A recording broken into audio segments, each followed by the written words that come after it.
Hiya,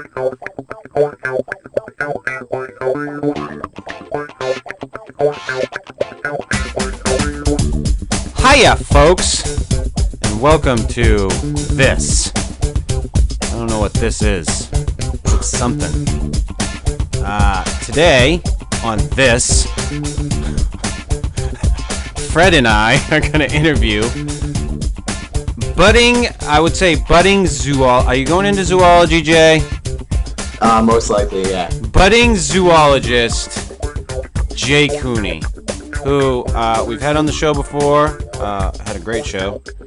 I've been hounding the shit out of him all summer on his one last summer before, his senior year. And then off to college he will go, which he's been...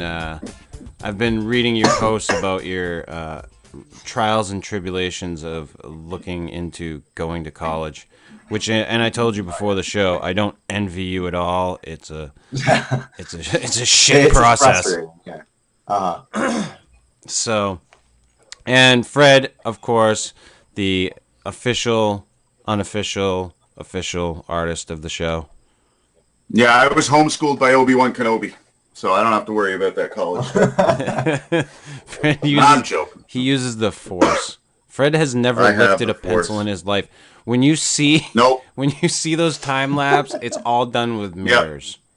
Yep. Oh, yeah. It's CGI and mirrors. That's his wife's hands, actually, with hair and, it looks like man hands. A couple veins going in the forearm. She actually puts on those little white balls like they do for video games. Yeah. I actually just like the feel of it when I mow the lawn, and the neighbors, they're always looking at me like, what the fuck is he doing? It's better when I go out there and declare my my loyalty to Crom with my sword and my shirt off, oiled up. That's the best. I always do that before I mow the lawn. Be calm! And then slam the sword into the ground, and the neighbors always cross the sidewalk and walk on the other side. Seeing as we have Jay on, this is a great story for me to tell. I had an old roommate when I was younger, and hell of a drunk. Oh, God, could that guy drink. And he was telling stories once about how one winter out in the front yard, they had gotten smashed, just absolutely drunk off their asses on whatever, I'm not sure what it was, and decided to build a brontosaurus in the front yard out of snow. And they took green food coloring and colored the thing. And people were stopping by with their kids, and he's telling me this story. He's like, we're drunk off our friggin' faces, and people are stopping by with their kids, news outlets are stopping by. Nice. I thought that was great. But so I've been hounding Jay all summer, and he's, like I said, he's been going through the process of, which like I said, I don't envy it at all. It sucks trying to choose and get to college. But, so we're a little late on the boat, but the biggest thing that I'd wanted to talk to you about was Jurassic World. Back, oh God, how long has it been since it's been out? Now. Oh, geez, a couple months. Yeah, it's been a few Start months. of the summer, I think. Yeah. So, and I personally enjoyed the movie. I looked at it as, okay, because I had listened to their big fucking argument about it. How, hey, we didn't want to go with the dinosaurs having feathers. We wanted to kind of stick to the original and go with that whole thing. And it's well, we know now that fucking dinosaurs have feathers. Or pretty much we're sure that they all had some form of a feathery covering. The theropod type dinosaurs, yeah. I don't know about the sauropods and stuff. Is there any proof on that about them having feathers, or with sauropods? Can't talk right now. With sauropods, it's related to the maintenance of body heat, I believe. Right. And that's the main issue with feathers. We do have preserved bony scutes. I think they're almost like little pebble-like objects Yeah. on South American sauropods called Saltosaurus. So the feather itself would have kind of evolved into a different type of structure. You know how like certain ones have they're more like a thistle, I guess, and others are more soft and billowy. And is that what you're saying with the sauropods? With the sauropods, there really is no indication of Not okay. Yeah, that's what I feathered thought. integumentary. Yeah. Yeah. Yeah. But I wonder what that is, by too. and large, if we're talking about dinosaurs, we're thinking that on the whole that they were covered in feathers. Yes, some kind of integumentary structure. There's ceratopsian dinosaurs, so like your classic Triceratops, which have preserved these bristle-like structures. Okay. But we're not sure if they're really feathers or if there's some homologous structure. We're not entirely sure of the nature. But we know, but some kind of integumentary is. But factually, almost we know insect. that it wasn't just like they weren't like lizards. Yes. Mhm. Yeah, that's They ultimately what we're talking about. They weren't like these leathery, I would say, like lizard-like scaly. Well, I wouldn't even call them scaly because most of them are more, when they're depicted, they're more like leathery. They don't seem to have Yes. so much scales when they're depicted. But like I said, by and large, I enjoyed the movie as far as just an entertaining movie, and I was able to look past all that, beyond all these things that we're now discovering as far as dinosaurs are concerned, or Yes. or whatever it may be. The later stuff that they're finding now, or if it's related to the pterosaurs, which are pretty much kind of a different, kind of in the same area, ballpark, but Yeah, they're more of a sister group. yeah, to exactly. So, and I think they get lumped in a lot of times with everything else, and it's not necessarily the way it should be. All those guys, like, because there are a lot of technically I guess they're technically part of the reptile clade, and those are like the older type of dinosaurs. That's the thing. Like, there's such wide spaces of time in between the eras, like the Cretaceous and the Jurassic. It's like massive amounts of time. Mm-hmm. And do you mind if I add something real fast? I just thought of. No, in absolutely. regard to the feather matter, is that in 2014 they found a Siberian Jurassic species of ornithischian dinosaur, so like your plant-eating dinosaurs, called Calindodromeus, and they found that it's not a theropod, so it's a different branch. Yeah. But it possessed these downy ribboned feathers as well as arched scales that appeared on rows on its tail. So here we have a different lineage from theropods. I mean, the classic Maniraptor and dinosaurs that you think of being feathered. We have a completely different lineage, which has been preserved with plumage. And it is thought then, there's been speculation that this could indicate that feathers are an ancestral feature to dinosaurs, that the common ancestor of dinosaurs had feathers, and that other ones lost them, as in, I mean, there are mammal species which have fur, and then there are others like hippos which have lost the length of hair. And then there's and there's us, and we discovered razors. Yes. There you go. Sorry to take off on a little tangent, but no, absolutely. That's the shit. That's what we need. Yeah, no. That's the thing that so what are you talking about before the show? Like, I think once they get the genetics down and they decide to recreate a dinosaur, we're going to be surprised with the package, what it's going to come out. So, and speaking of that, we'll get into that as well. But what do you think about where the dinosaur research has come since, since this, everything came out with the original Jurassic Park? That dinosaurs are more like birds. Yeah. But they still kept them in this lizard-like fashion. So from there to now, because I mean that's quite a stretch of time.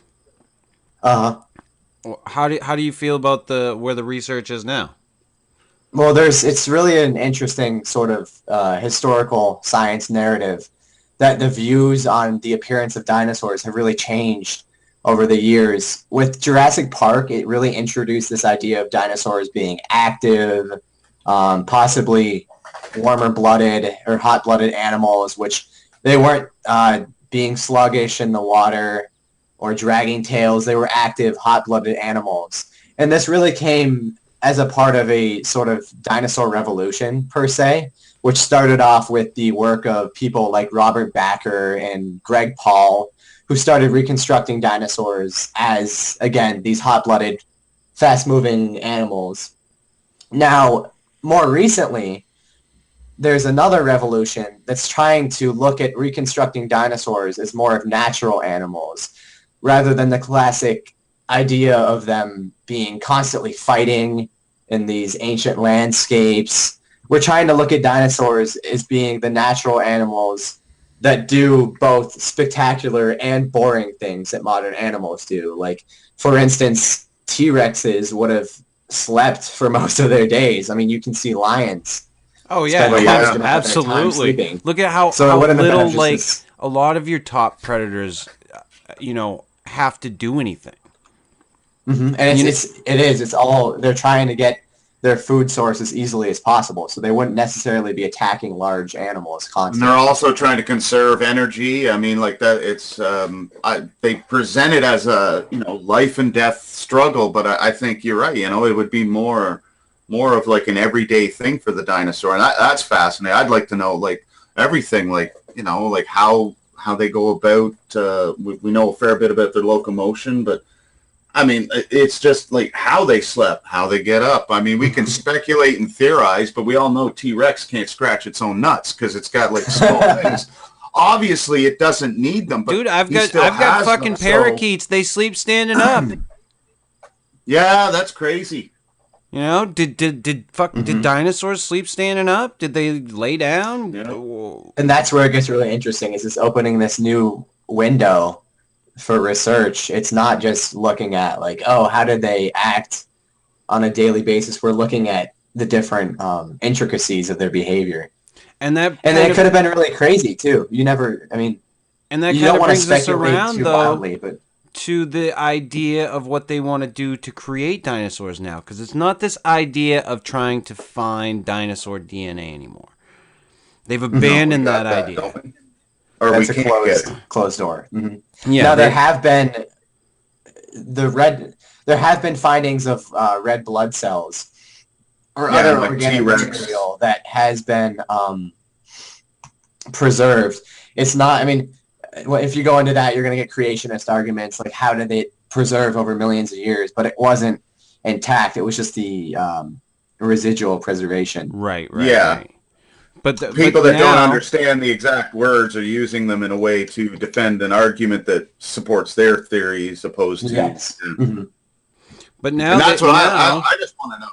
Now we're looking at devolving, or what I would call reverse engineering, kind of, from a chicken or some other bird or dinosaur descendant. Mm-hmm. Back to the dinosaur. That's what their new focus is.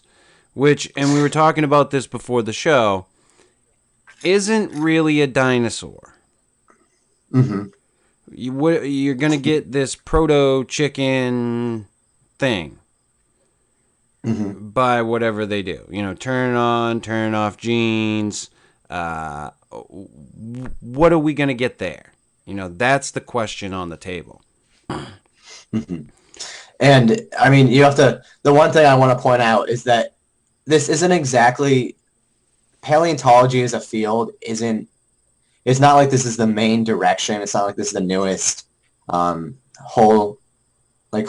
project isn't as a whole trying to recreate dinosaurs. That's a sort of smaller specialized field called Evo Devo.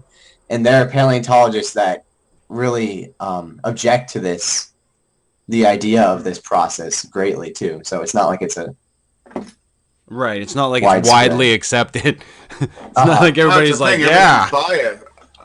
And that's, if you take a look at the history of dinosaur discovery, it's always that way. It's always geared towards whatever scientist discovers what and his own personal agenda. It then gets sent out into the world. It gets evaluated or peer read, and then people break it down. And as time goes on, we start discovering, well, you know what, that guy might have been wrong, and here's how I approach it.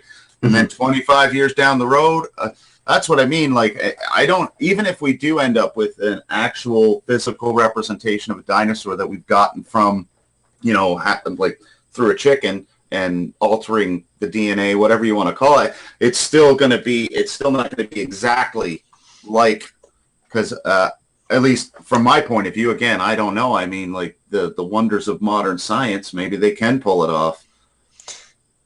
But the original result isn't going to be exactly authentic, representative of a true dinosaur. It's going to be this sort of spliced animal almost. It's sort of like when John Teeter like goes back in time. He can't get quite to the universe that he came from. It's a tad bit different. Mm-hmm. It's the same idea. Basically. But still, like, I mean, I'm fascinated. Like, we were talking about dinosaur mating. Like, I know it sounds funny and jokey talking about, you know, T-Rex's penis and the Brontosaurus penis, but, like, that is fascinating to me. Like, how would the T-Rex... Well, we were talking about how ducks have this insane, like, barbaric... It would have to be. You know, penis. Yeah, they're...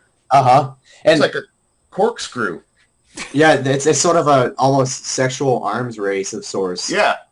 Yeah. You keep trying to get away, and I keep trying to get you. Well, if you think about it, though, as far as sexual reproduction, there are animals that have been known to combat even after copulation, where like the female will take multiple male partners, and then the sperm vies for dominance, and she'll even have, you know, in some species will have, you know, offspring from multiple partners.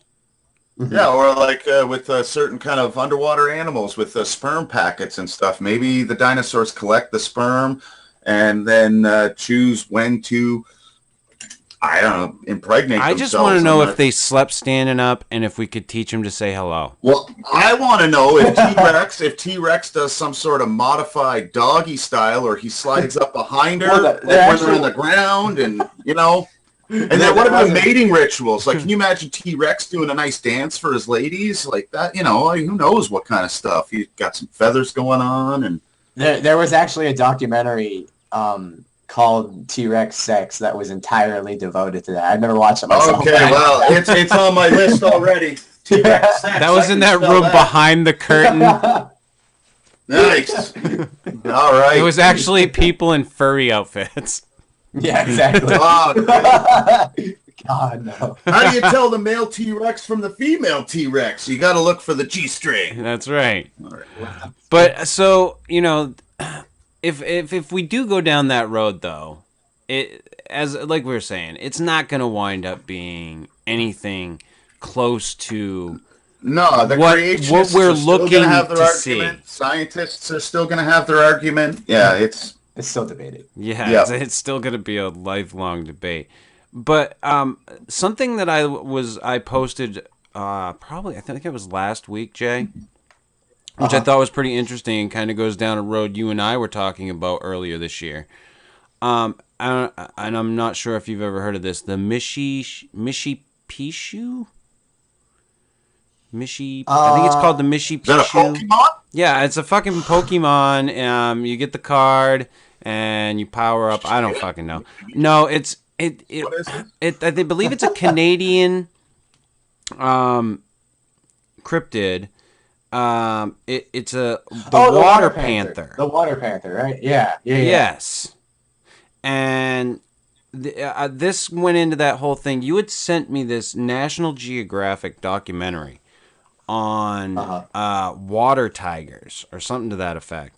Like, what happens if the world gets, you know, flooded and more covered in water? What's going to happen to the, you know, the biology of some of these animals that live, in these areas that are close to the water or that wind up being close to the water. And the one that they had focused on was cats, which is pretty interesting because you think of cats, you don't think of water, but there are quite a few cats that actually do swim in the jaguars water. Tigers love them some water. Mm-hmm. See those guys over in the Sumatra or whatever, or Sudabon, I don't know, where they wear like old Halloween masks backwards on their head while they're riding in the boats because they think that that'll distract the tiger. It'll won't pounce because they're looking at them. It doesn't work. It just means they've got silly hats on their head when they get killed, or silly masks. But yeah, they come right out onto the water, yank one of the people off the boat, start mauling them by the throat, drag them off into the reeds. Well, Chris, I don't know if you've ever heard of. Are you familiar with the Dingonic? No. It's an Central African cryptid that Bernard Hoovelman's hypothesized about. It's along the same lines as his documentary, which is interesting, but Hoovelman's speculation about it really is unwarranted.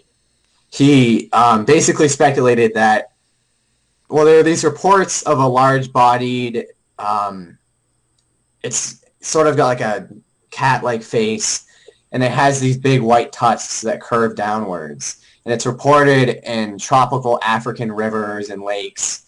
And Hoovelman's... They going saber-toothed tiger with this thing? Sounds exactly. Sounds like a walrus. Yeah. Hoovelman's speculated that what had happened was that the lineage of saber-toothed cats, the Machaerodonte, I'm probably saying that wrong, but Machaerodontidae, my bad. Not the the other name of the other brand or the other Smilodon. Oh yeah. That was Smilodon. Mm-hmm. Yeah. But that was okay. He speculated that they evolved in a sort of walrus-like fashion. Wow. And that they had these enlarged canines, which are modified for hauling out into riverbanks and killing prey. And I mean, obviously, the speculation was unwarranted. If you look at the sightings, there are some interesting cave drawings that show this sort of jungle walrus type animal, but with artistic license and what we know about ancient cultural portrayals and animal mythology, it really isn't warranted. But it's interesting in that it goes along the same lines as the documentary. Listen, I watch Ancient Aliens. That just means that they ancient alien engineered that bitch, and that's what happened. Basically. I swear to God, they could turn anything into Ancient Aliens. I saw the most horrible hoax recently. Have either of you seen the those, what are those smartphone scanners called? The little boxes with the weird little grids. I can't think. QR codes. Yes. Yeah. Exactly. There's this picture of this statue that's running around that they're saying is from the Maya, and that's what it has for a face, is a QR code. Oh yeah. I saw something on Facebook that was like, you've got to be fucking kidding me. Like, really? Somebody's trying to portray that as the real thing, the real deal? Like a QR code from Mayan time? I mean, yeah, all right, yeah. Okay, I like to sit around and watch some Ancient Aliens, but come on.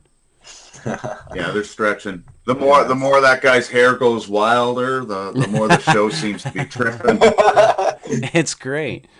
So, but I was fascinated by this idea of, cats, these great cats becoming these aquatic cats, still kind of retaining what they are, but becoming more... I would almost describe them more like seal-like. Or an otter. I was going to say, and that's what you see. Like, I mean, like, if you've never seen a seal or an otter or anything like that before, your first encounter with them, and let's say cats, there's definitely a feline characteristic to both their faces. It's just, it's interesting. I'm wondering if a lot of these people are just spooking the crap out of themselves. Yeah, and I mean, when I saw the what is that? Sea lions? Are those the big fat ones? Yeah. Yeah. Yep. When I was up in Oregon and Washington, and I saw the sea lions, I can't remember exactly where I was, but I saw a bunch of them, and they're graceful in the water. But you get them up on something, and they're these lumbering, fucking huge bastards. They just can't do much of anything. But I was when you had sent me this, I was really fascinated by the idea of this water world. What happens if this goes down to the ecology of the planet. Especially in these areas where the water will be coming up over the land, and where these creatures that are normally used to being on land are now stuck in these coastal areas. So I just thought that was absolutely fascinating, and I didn't know, if you wanted to go down that road while we were talking today or not.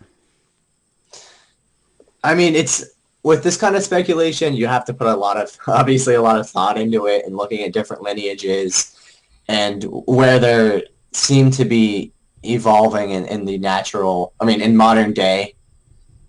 It has parallels with whale evolution and the evolution of pinnipeds like sea lions and seals. So you could go in conjunction with that and speculate. For instance, I saw one speculative project that was going off the idea of, I don't know, are you familiar with water chevrotins? What are they exactly? I've never heard of it. They're the little deer-like, like Malaysian animals that they jump around into the water to escape predators. No. And what's really interesting is one of the animals linked to the ancestry of cetaceans is called Indohyus. Yeah. And the reconstructions of it are really similar to the water chevrotin. And so there's almost parallels of behavior of the water chevrotin and speculation regarding the life and habits of Indohyus. And so some have speculated, maybe water chevrotins are going to go along this line again and evolve into whales once the asteroid hits. They're going to go back into the water. Yeah. Basically from whence they came. Yes, chevrotins aren't directly linked to Indohyus. They're a different lineage, but they seem to be similar in what we think about the behaviors and habits of Indohyus. And it's completely fascinating sometimes when you think about this stuff. And I've talked about this with David Batdorf before. We think about, these ideas of, well, how come we never see these changes? And it's because they take, thousands and thousands of years to ever get anywhere. But the fact of the matter is, we could be experiencing one of the amazing great changes in the evolution of some creature on this planet, and we just don't even fucking know it. Because from our perspective, it's a minor change. It's nothing. And yet, and in other cases, we see these situations where with these, the anoles, I think it is, down in Florida, where they're adapting at such a rate that the scientists can even measure it. Like they're changing their genetics at such a high rate to avoid predators that they're developing bigger pads on their feet to get higher up in the trees. And it's measurable. And it's not a great big thing. Like, we're not, oh my God, they've got bigger pads on their feet. That's incredible. But hey, it kind of is. It is. Environmental pressures. Like, that's what I find fascinating. Like, the environment is what makes these animals, ourselves included, have to adapt. As long as everything's status quo and, life's good, nothing changes. But gradually over time, that lake becomes a sea.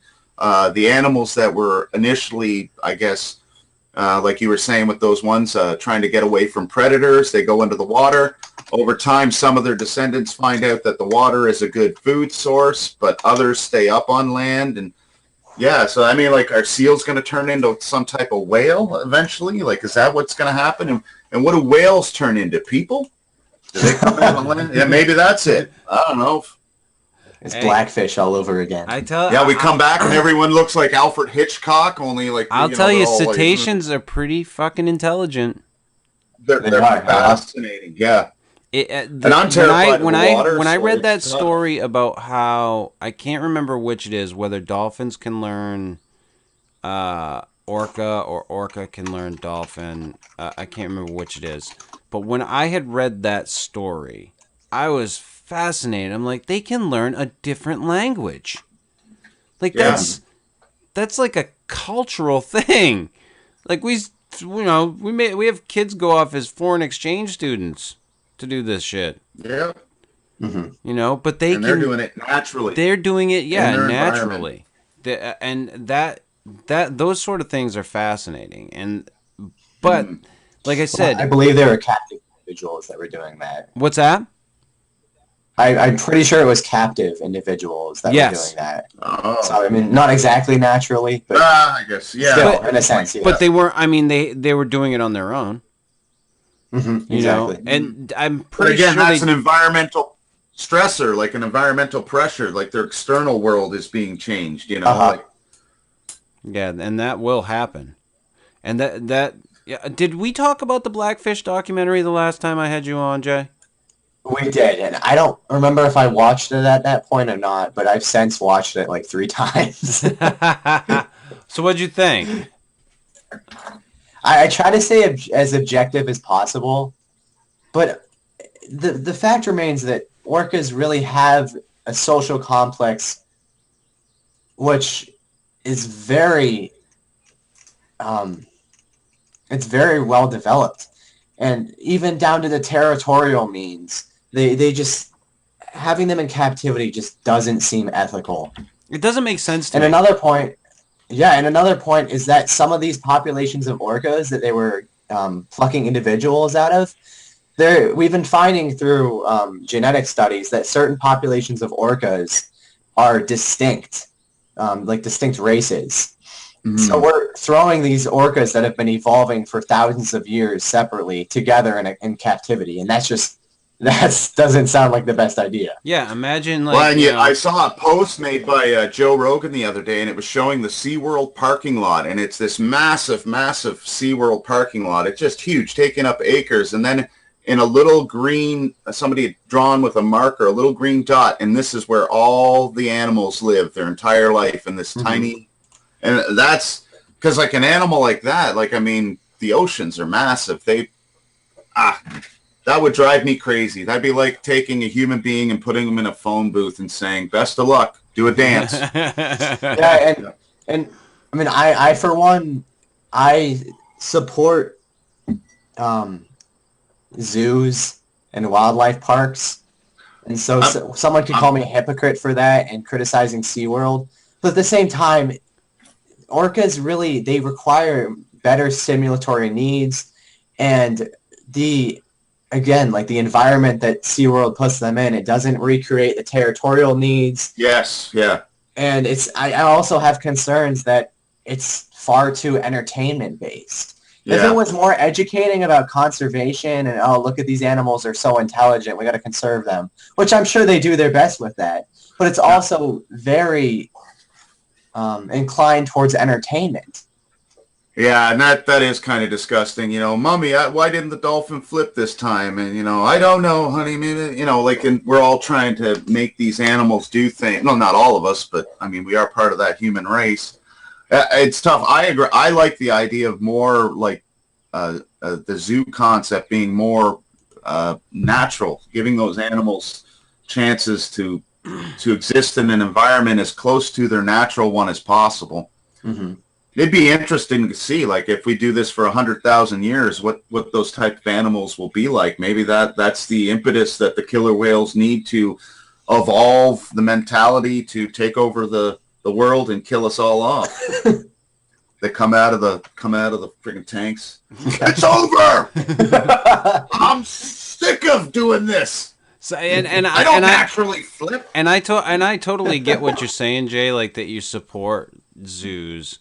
But we need it. That's how we're going to get this knowledge. But yet at the same time, You have this aversion. Like I recently had, and within the past couple of years, watched this documentary on parrots, this PBS documentary, because after I'd gotten my parakeets, someone had suggested it to me.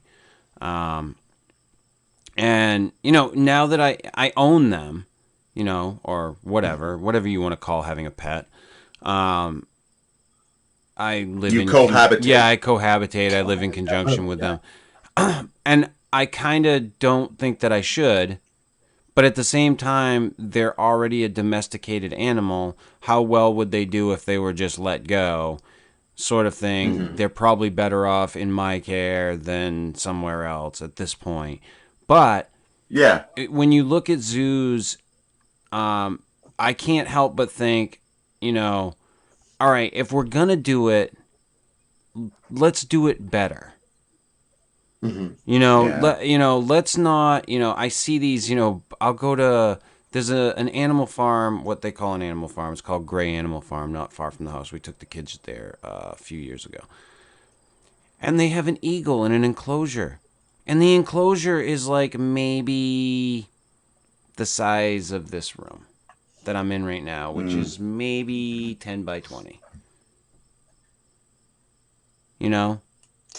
Yeah, it's And and there's a ceiling. Like there's no real flying going on for this thing. This creature is designed to soar.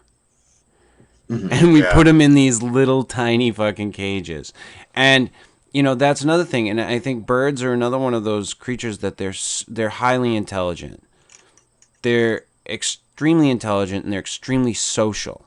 And their feelings get hurt. I can tell you from personal experience, if I don't go up into that room and see those birds every day, then they get fucking freaked out because they're used to seeing me.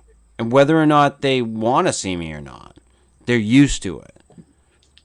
And it's part of their daily routine. And if you screw that up, they're they're like I said, they're very, very social because they'll come over to the side of the cage, they'll talk to me. Some of them will come over, nibble on my finger, whatever.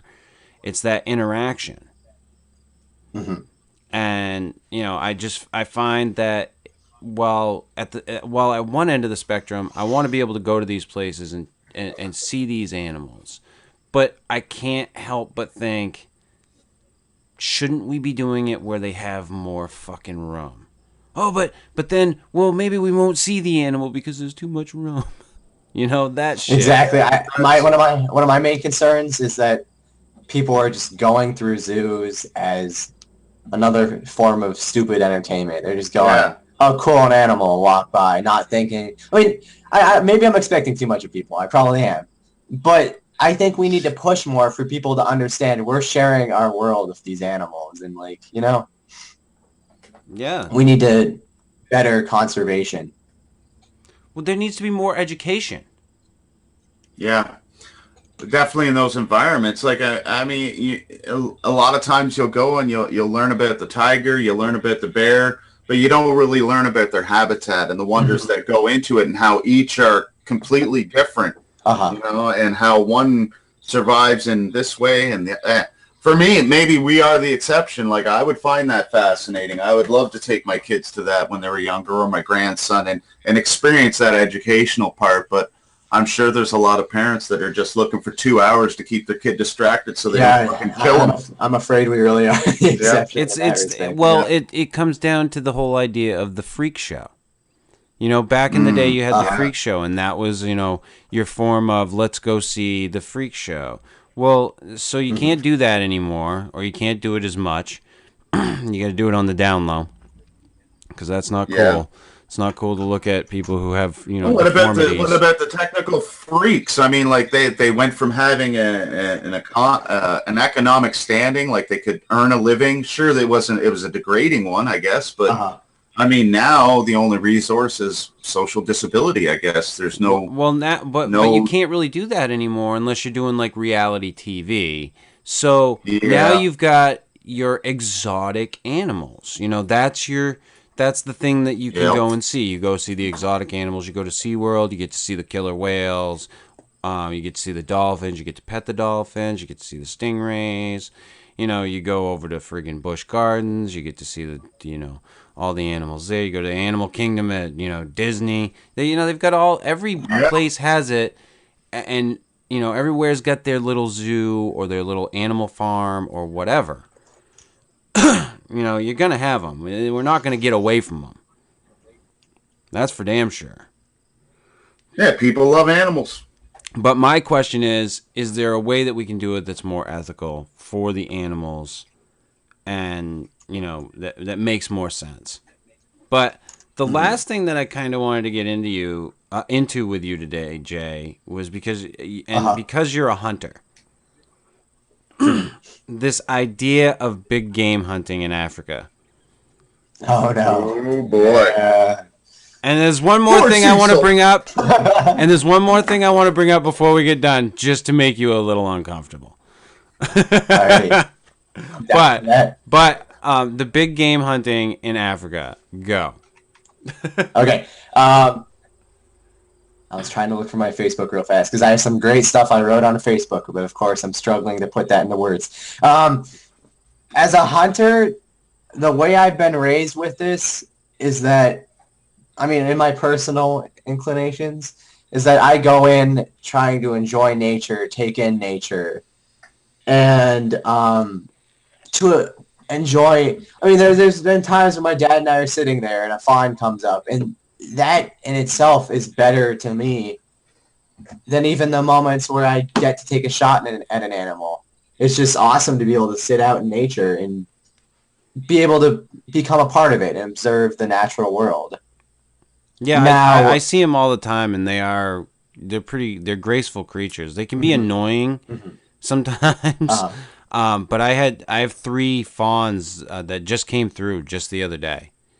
Just walked through the yard. And deer, people don't realize it, but deer are really, really interesting animals. They're crazy. If you think about it, they're growing unsheathed bone out of their head. They drop it seasonally, and then they have to consume as much nutrients and they burn beat as the much crap energy out of each other. Yeah, that's all for genetic to pass the genetic line. They put so much energy into producing these huge unsheathed bones on their head, and then they go ahead and drop them again, and the cycle starts again. But anyway, in regard to big game hunting, there certainly is, and I've noticed myself, there are hunters who are totally into conservation.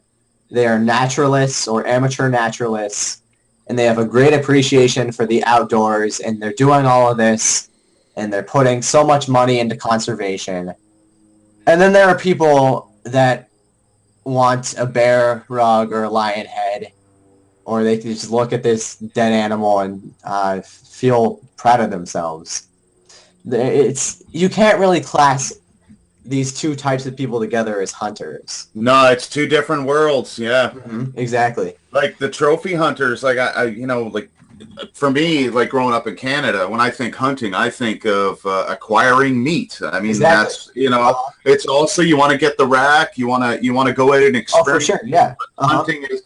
And then you look at this big game stuff, and you see what that guy did with Cecil the lion, and it's kind of disturbing. But then you look at it and you watch Louis Theroux.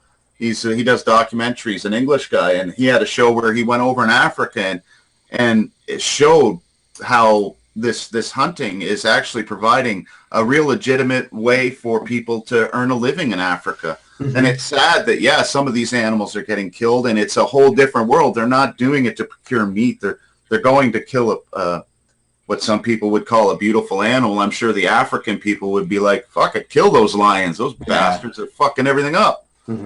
But sorry, go ahead. No, it's just, I find, I like what you said. They're too, like, for me, like, they're completely opposite. They have guns, they have feet, but other than that. And and I know that some of these hunts that they put on and that they allow these people to buy into are actually, the money is going towards conservation in some of the cases. Not all some of them. No, of course not. And another thing that I've noticed is some of these big game hunts where they're like, oh, you can go kill a buffalo. How exciting. It's not, I mean, I've It's had not hunting. exactly. I've had the luck of not getting suckered into this myself. But when we went on our wild boar hunt, there is a place there where they have bison, they have sika deer, and like several big, large animals. But it's literally a fenced-in field. Yeah. And sure, there's a part that branches off and goes into the forest, but these animals are grazers. They stand in this field, and you can literally just sit there and shoot them. The fun of hunting is, well, not fun, because you're going to get into issues if using that word. No, The experience. I don't think you're wrong in using it. The excitement and the fun of well, for sure.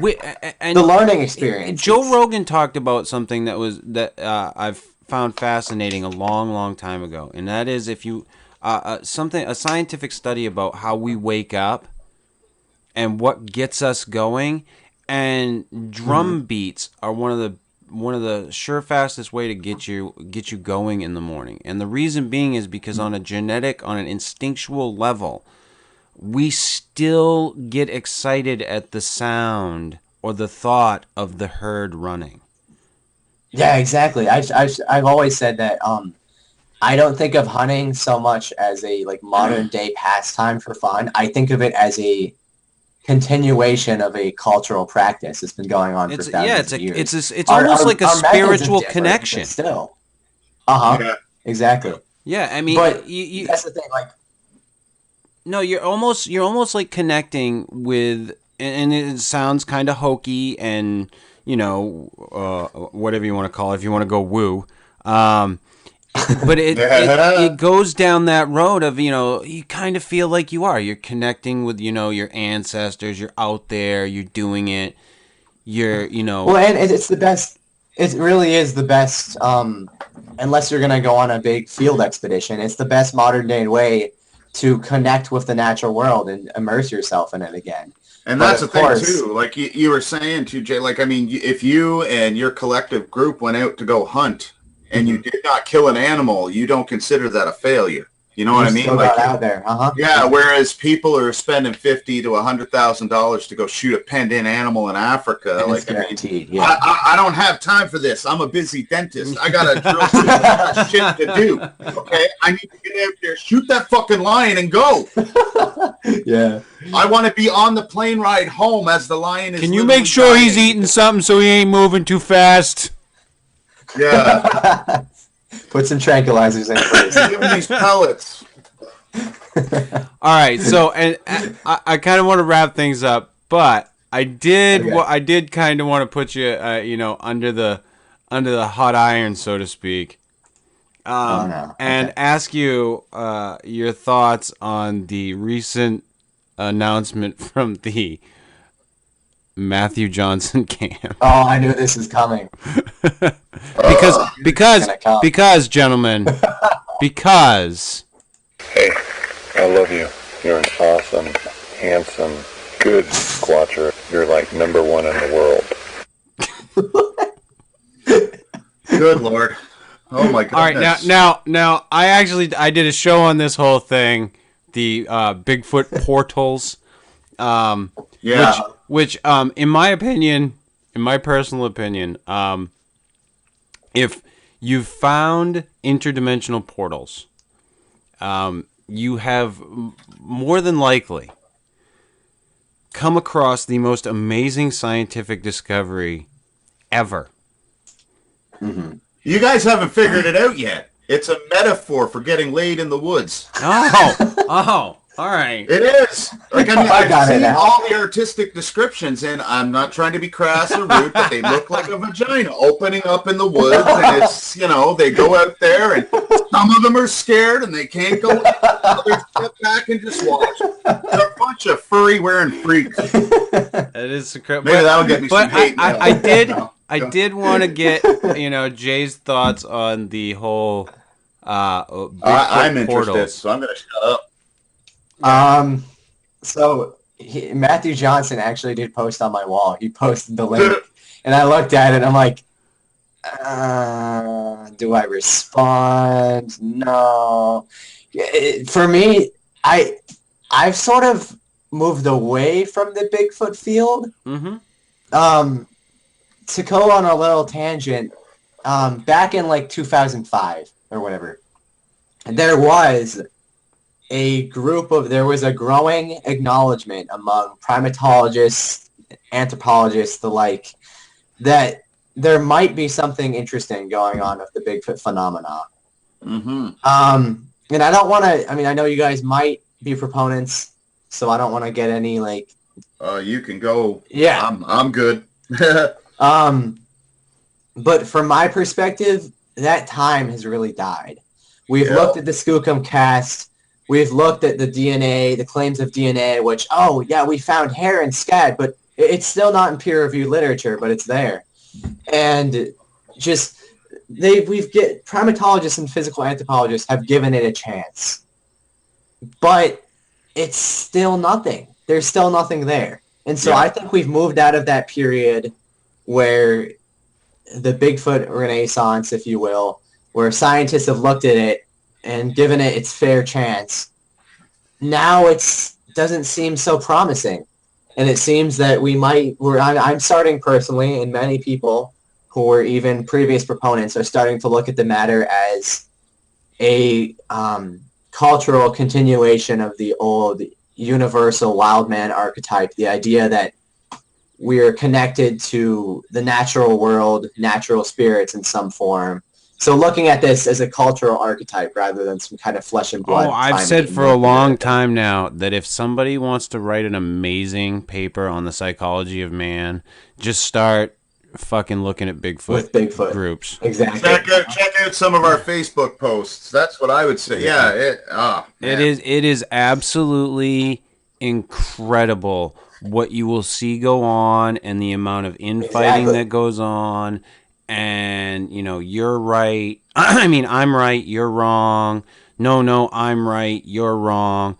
It is a fabulous amount of finger pointing and finger. There's no and sometimes finger painting. Yeah. With shit. Exactly. With like I've poop never and seen crap. Like, I've never that's what it seen feels people like. devolve to their monkey state any more than in Bigfoot groups. Like, here, let me shit in my hand and throw it at you.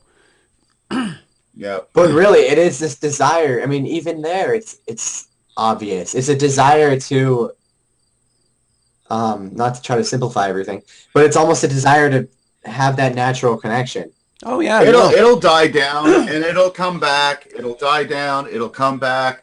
I mean, like I think I've mentioned this to you, Chris, in posts, and I've done it to other people. Like, I mean, this is all fun. This is great, but if or when, depending on how you want to look at it, this creature is discovered, the game's over. The fun's gone. We're out of it. Like, I mean, then it becomes a professional area where real scientists with real... Are you kidding me? You know what I mean? That's like when I make like 5 blog posts a day. Yeah.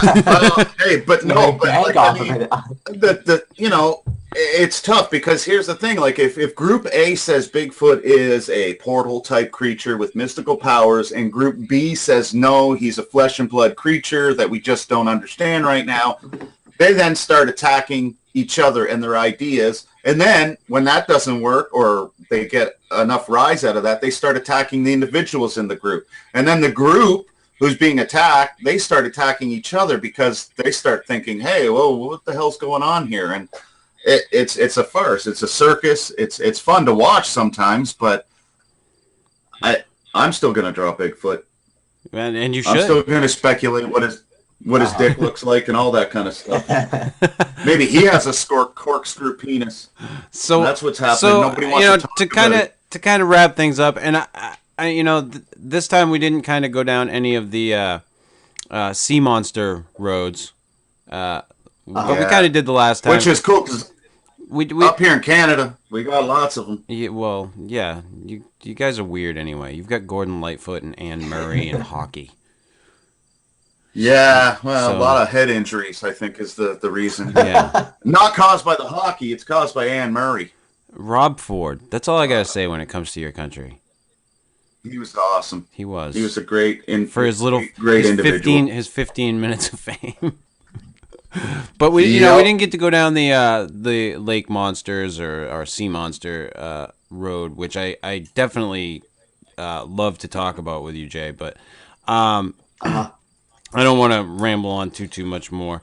But I did want to at least hear your take on the Bigfoot portals, and like a true politician, Jay, you handled it quite well. You did. Which I apologize for not answering it directly, but I'm sure you know my answer already about little furry. I like my vagina some up. Yeah. I'm telling you, Yeah, I I'm think with you. what's going